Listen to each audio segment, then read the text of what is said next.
¿Cómo están? Buenos días. Yo prometí que íbamos a grabar un poquito más tarde de lo normal esta entrevista y que la vamos a subir un poquito más tarde de lo normal, pero justamente porque nuestra invitada nos estaba esperando y tenemos una invitada de lujo para hablar de un tema que se ha producido en las últimas horas, pero que es parte de todo un patrón que encabeza y representa al presidente Donald Trump. Y es esto de el acuerdo o el decreto que está firmando para el cual sus agencias, las agencias del gobierno, entiendas el Departamento de Salud y Servicios Humanos, entiendas el Departamento de Asuntos para Veteranos de Guerra, pues tienen ahora la obligación de comprar estadounidense, Buy American, así como el presidente Trump ha firmado otro que se refiere a Hire American en este momento de pandemia, de alto desempleo y de pues hablar de regresar manufactura a lo que es el continente americano y en particular Estados Unidos, pues se entiende este decreto que ha firmado el día de ayer el presidente Trump, aprovechando una visita que hizo a Ohio. Bueno, no digo más, mejor presento a mi invitada, experta, por supuesto, en estos temas de comercio. Qué gusto saludarte hasta Costa Rica, pura vida. Anabel González, hoy investigadora senior de lo que es el Peterson Institute for International Economics, consultora internacional. Buenos días. Muy buenos días, Gabriela, y un gran gusto estar con vos y con tus televidentes acá. Igualmente tenerte en esta oportunidad. Ok, de lo que has escuchado el día de ayer del presidente Trump y de la firma, se suma además el anuncio de que Kodak va a recibir un préstamo del gobierno para también desarrollar una división farmacéutica, generar insumos allá en Rochester, en Nueva York, para lo que son medicamentos, pero también ha hablado de Hire American. Te las pongo las tres como evidencia y que tú me digas cuál es tu interpretación. Bueno, yo creo que para comprender las medidas, particularmente en este sector médico, es importante dar un paso atrás y preguntarse, bueno, ¿qué es lo que ha pasado? Y como sabemos, el coronavirus ha tenido pues un impacto muy disruptivo en las cadenas globales de valor. Ese impacto vino por una parte por el lado de la demanda, porque se incrementó muy rápidamente, por supuesto, la demanda de equipo de protección personal, medicamentos, respiradores, etcétera. Por otra parte, un impacto del lado de la oferta, se cierran las fábricas, es más difícil entonces incrementar rápidamente la manufactura, etcétera. Disrupciones de transporte, que por supuesto impactan que los productos puedan moverse de un lado para el otro, y también toda la incertidumbre asociada con esta condición.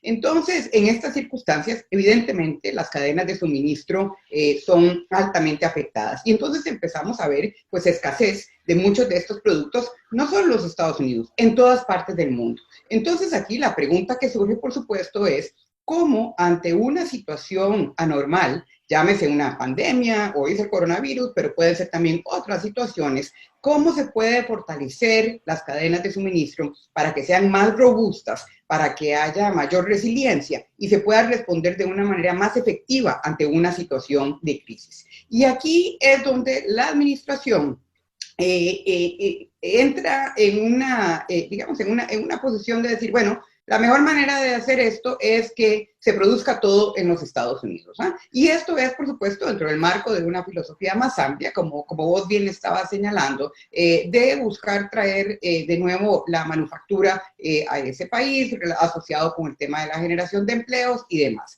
Ahora, ¿cuál es el problema que esto plantea? Bueno, el problema en primer término, y yendo concretamente a la orden ejecutiva, al decreto al que hacías referencia, es primero que el ámbito está indeterminado. Primero, no se sabe qué es lo que va a cubrir. Se le da una instrucción a la FDA para que la FDA identifique qué productos van a ser los que están sujetos a estas condiciones. Pero aquí, ¿cuál es el problema? Que en el caso del coronavirus, los productos que se podrán necesitar son un determinado grupo de productos. Pero si el día de mañana lo que hay es otra pandemia, serán otros productos. Entonces, hay algo aquí, una imposibilidad realmente de definir esto. Segundo término, la pregunta ¿es posible manufacturar todos los productos que se requieren para combatir el coronavirus en un solo país? Y la respuesta es que no. No hay ningún país del mundo que pueda producir todo lo que se requiera. Pensemos, por ejemplo, en los respiradores artificiales. Este tipo de respiradores, algunos de ellos necesitan más de 800 partes para ser producidos. Esas partes se producen en muy distintos lugares y lo importante es que todas puedan ser ensambladas en un momento determinado para tener el producto final. Entonces hay un problema aquí también de imposibilidad. Y finalmente hay un problema muy importante de costo.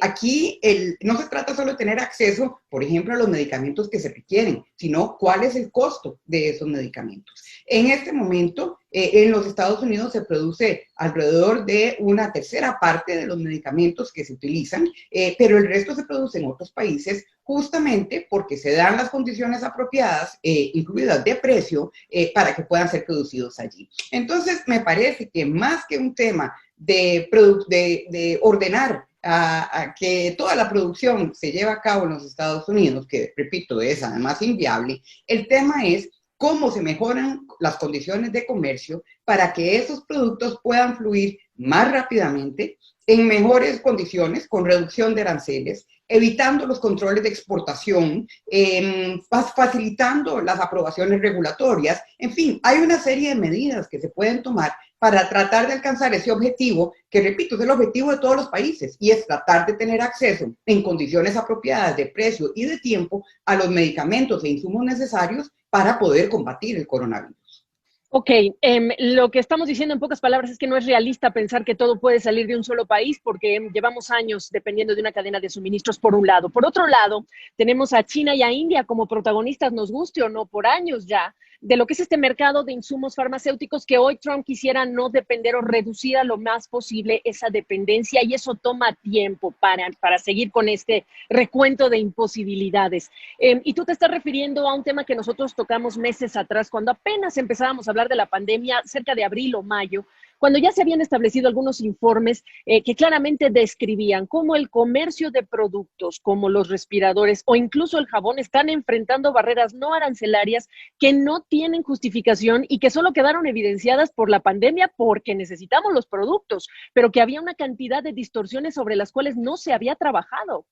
Eso es así, Gabriela. La realidad es que los propios países en muchas oportunidades han hecho más difícil el acceso a esos medicamentos. Hablábamos, por ejemplo, del tema del jabón, que es pues la primera línea de defensa contra el coronavirus, y en algunos países el jabón enfrenta aranceles del 15%, del 17%, del 25%. Bueno, pues evidentemente aquí el propio país está encareciendo el producto. Pero también está el otro lado de la moneda, y es los países que imponen controles de exportación e impiden que los productos puedan llegar a donde sean necesitados. Eso también es muy problemático. ¿Por qué razón? Porque como no hay un solo país en el mundo que pueda producir todo lo que se requiere, si un país establece hoy un control de exportación, el día de mañana otros países van a actuar igual. Entonces realmente nos ponemos en una situación donde todo el mundo pierde. Por eso, de nuevo, aquí lo importante es incentivar la producción en todos los distintos países del mundo, facilitar las condiciones del comercio para que rápidamente puedan movilizarse los bienes que se requieran, los medicamentos, el equipo,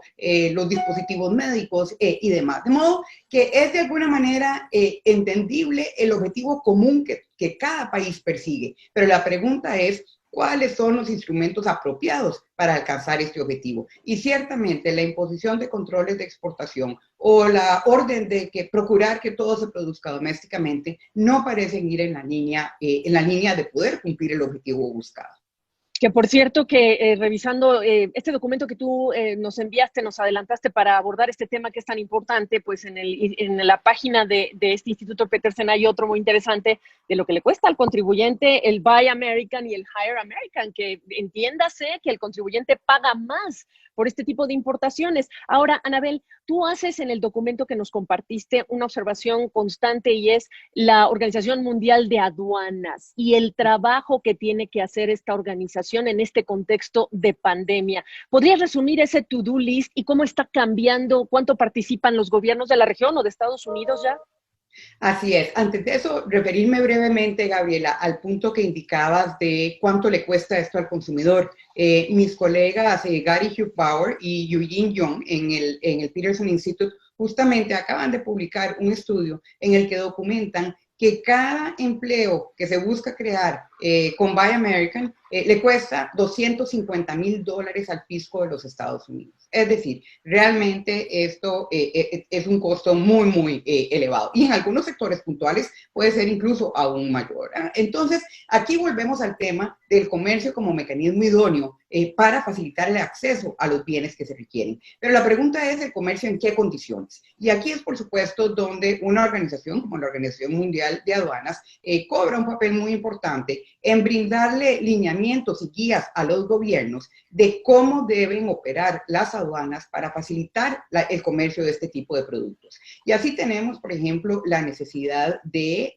poder realizar análisis de riesgo de manera apropiada. Ese es un tema evidentemente muy importante. El tema también de priorizar la importación de cierto tipo de productos. Por ejemplo, en la Unión Europea se establecieron lo que se llamaban canales verdes, de modo que pudieran ingresar mucho más rápidamente los productos que cumplían una serie de requerimientos. De modo que cada país tiene también que adoptar esas medidas en el campo aduanero, en el campo regulatorio, para facilitar este tipo de comercio. Y hay, por supuesto, también una acción que llevar a cabo en el ámbito internacional de cooperación. Es decir, aquí hay distintas propuestas que se han venido planteando por parte de países, por parte de académicos, decir, bueno, ¿por qué no pensar en un acuerdo sobre medicamentos, insumos médicos, dispositivos médicos, que por un lado rebaje los aranceles y por otro lado establezca cierto tipo de condicionamientos a la adopción de medidas que restrinjan el comercio? Entonces,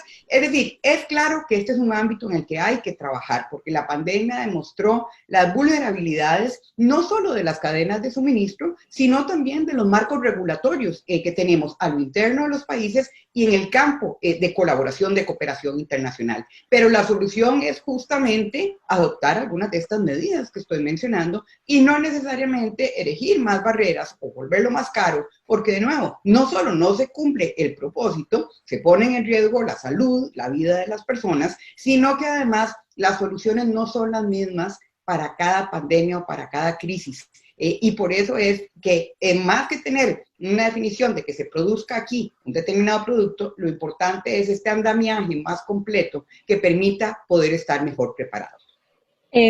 Llévame al terreno de la práctica. ¿Cuánto estás viendo digamos que la administración Trump ha mandado un mensaje muy claro de que cada quien está por su cuenta? Y si ese es el caso, obviamente que dependemos de coordinaciones de gobiernos, quizá de la región, quizá europeos con latinoamericanos, etcétera. Háblame en la práctica, Anabel, ¿cuánto estás viendo que se está tomando esta tarea seriamente? Porque además se habla de este tema como un tema de seguridad nacional y hasta cierto punto lo es para los países. Y para cerrar, te quiero preguntar, ahí viene la vacuna y estamos hablando de una carrera quizá de algunos países para decir yo primero la hice, no necesariamente para decir es la más segura y la más eficaz, pero tenemos que establecer un marco, un orden para definir en dónde se van a guardar, en qué temperaturas, qué pasa con la logística. Te hago estas dos preguntas para que me des tu comentario final en relación con estos dos temas.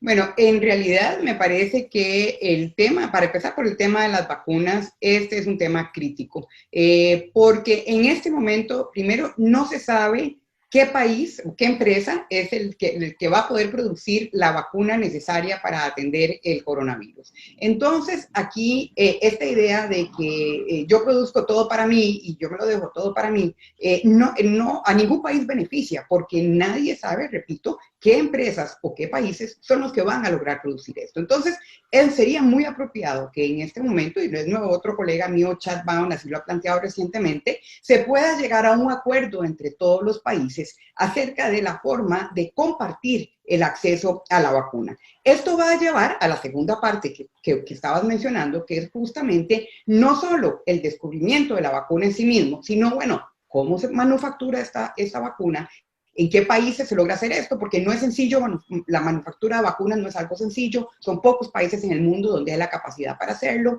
pero luego también está todo el tema de la logística, puede requerir, dependiendo del tipo de vacuna, cadenas de frío, por ejemplo, de la distribución. Entonces, claramente que este es el momento para estar pensando en cómo logramos tener un mejor andamiaje para lograr que todas las personas del mundo puedan tener acceso a esta vacuna. Ahora, en otros ámbitos, ya hemos empezado a ver algunos niveles de colaboración importantes. Por ejemplo, Singapur y Nueva Zelanda han llegado a un acuerdo entre ellos para facilitar el comercio de medicamentos y de alimentos, que es otra área que también en algún momento se ha visto afectada en el marco de la pandemia. Otros países se han unido también alrededor, por ejemplo, de iniciativas de Canadá en este campo. La Unión Europea ha planteado también un acuerdo para abordar el acceso a los medicamentos, de modo que hay distintas iniciativas que han empezado a plantearse. Hay algunos países que están avanzando en la cooperación. Corea, por ejemplo, es un país que ha contribuido notablemente con todo lo que es el acceso a kits de testeo, por ejemplo, en el caso del coronavirus, de modo que sí estamos viendo, por una parte, digamos, los países moviéndose hacia mayores esfuerzos de cooperación para poder mejorar la respuesta ante la pandemia. Pero también estamos viendo, por otra parte, respuestas en la dirección contraria, respuestas que no van a fomentar la cooperación, sino que van a fomentar más bien cada cual por lo suyo. Preocupante, preocupante, porque este es el momento en el que o nos ponemos todos a cooperar juntos o queremos ser los primeros en decir que somos los primeros, como lo estamos viendo en el caso de Rusia y China, que tiene el tema de las vacunas una enorme cantidad de preguntas en torno a este tema. Anabel, yo te agradezco mucho que nos des este tiempo. Creo que hay que seguirlo tocando. Hay varios informes con los que quiero abordar también tu perspectiva comercial, como el de las mujeres, que ya lo platicábamos fuera de cámara, las mujeres y el comercio, que también es otro gran tema. Pero el gran experimento de las vacunas y el gran experimento de las compras de insumos que son indispensables para resolver este tema de la pandemia me parece pues esencial. Así que te agradezco este tiempo. ¿Algo que quieras agregar para cerrar la conversación? Muchas gracias, Gabriela. Nada más decir que creo que para los países latinoamericanos estos son temas de la máxima relevancia, no solo por el impacto que la pandemia está teniendo en la región, sino porque la capacidad productiva de muchos de estos productos no está en la región. La región depende del comercio, de modo que para los países de la región es sumamente importante avanzar en estos esfuerzos de cooperación en el marco multilateral, en el marco de la Organización Mundial de Comercio, con el objetivo de lograr mejorar las condiciones de acceso a estos insumos, medicamentos críticos para combatir la pandemia. Quedo a tus órdenes para continuar conversando sobre estos y otros temas importantes. Muchas gracias. Igualmente, igualmente. Te saludo desde la Ciudad de México, que te quería presumir el día maravilloso, pero es un día lleno de viento. Te mando un abrazo. Una visión perfecta. Muchas gracias.